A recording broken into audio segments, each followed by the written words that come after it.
Hey everyone, Pete Warner here with your Diz Daily Fix for Friday, March 24th, 2017. And we have a lot to talk about today, a lot of news stories to cover, so let's get right to it.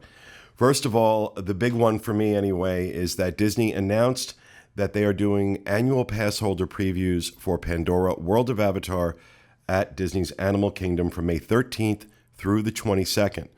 Now, they've just opened up these registration for the annual Passholder previews today. They are assigning them on a first-come, first-served basis, and you are being given options of 2-hour blocks where you can sign up.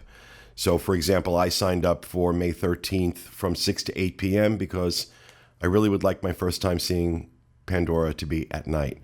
Now, I just want to give a shout-out to the folks at WDW News Today, WDWNT.com. They've been saying for at least a week now that this was coming, and they were proven to be right. So good on you guys for that. But we're real excited about this. If you're an annual pass holder, you're going to be in town between May 13th and May 22nd. Hurry up and do this because it's going to fill up quickly. So there's that. Now, in other Pandora news, Disney has also announced that if you are a Disney Resort guest between May 27th and July 4th, you will have access to extra magic hours at Pandora. Now, the rest of Animal Kingdom is not going to be open. It's just going to be at Pandora from 11 p.m. to 1 a.m. on select nights.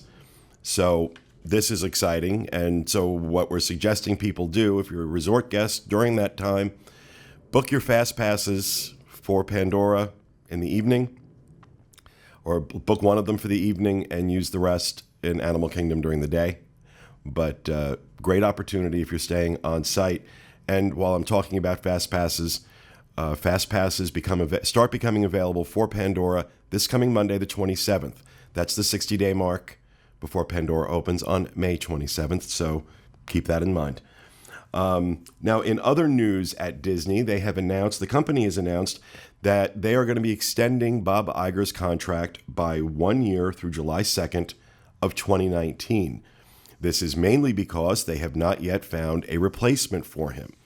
You may remember that Tom Staggs, who was the company's CFO and then became COO, was widely rumored to be the heir apparent to Bob Iger when he retired.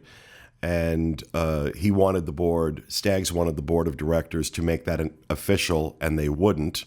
They wanted to look at other people, so he resigned, leaving Disney without a successor. Now, a lot of names have been thrown out of people that might be considered for the role, but nothing serious has really come out yet. So instead of leaving Wall Street and the rest of us in limbo, they've extended his contract by a year. And for being willing to do that, they're going to give him, in addition to his salary, a cool $5 million bonus for staying on. Now, after he does leave, he'll remain a consultant for the company for 3 years.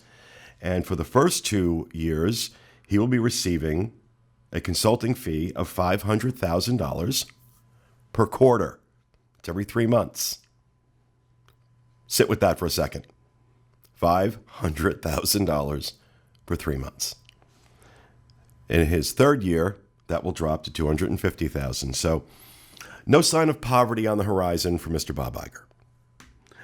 Now, in other business news affecting Orlando, it was just announced this morning that the Blackstone Group has sold their 21% stake in SeaWorld to a Chinese company known as the Zonghong Group. Now, this company, the Zonghong Group, is a holding company that invests in various tourism and travel-related companies. Blackstone sold this for $23 a share, which was slightly more than the stock had been trading for on Thursday. I think the stock was trading for about $17 and change on Thursday. But I got to tell you, this is just, in my opinion, I mean, SeaWorld's spinning it like this is great. It's not. This tells me that Blackstone has lost faith in SeaWorld's ability to turn around the slide that they've been on for the last few years. So I don't think this is good news. I really don't. So, I mean, remains to be seen. Maybe this company will bring something to the table that Blackstone didn't. I doubt it. To me, this is just more bad news for SeaWorld. Now, on to our featured article of the day. Comes to us from Allison Elliott Shannon, who has an article on the Diz entitled Walt Disney World with a Tween, Less Drama, More Magic. In the article, she discusses her recent trip with her tween daughter and some of the tips that she learned for ways to make the vacation go more smoothly. Over on the boards today, the thread that is trending is all about the 20th anniversary of the Diz coming up June 1st. And I'm certainly excited about it, but then I was here 20 years ago when I started it. We are planning a huge party the night of June 1st at Epcot from 10 p.m. to midnight. And we're going to have a private showing of illuminations and all sorts of other great stuff. But we're doing a whole series of events throughout the week. A lot of meetups, a lot of special things. We've got a lot of things in the works. So folks are talking about, what they're doing for that week, and they're making plans to get together. So head over to the Diz Unplugged forum on dizboards.com and check out the thread Diz 20th Anniversary Event. You'll find more details on everything that we're doing and what other people are planning. So really looking forward to it.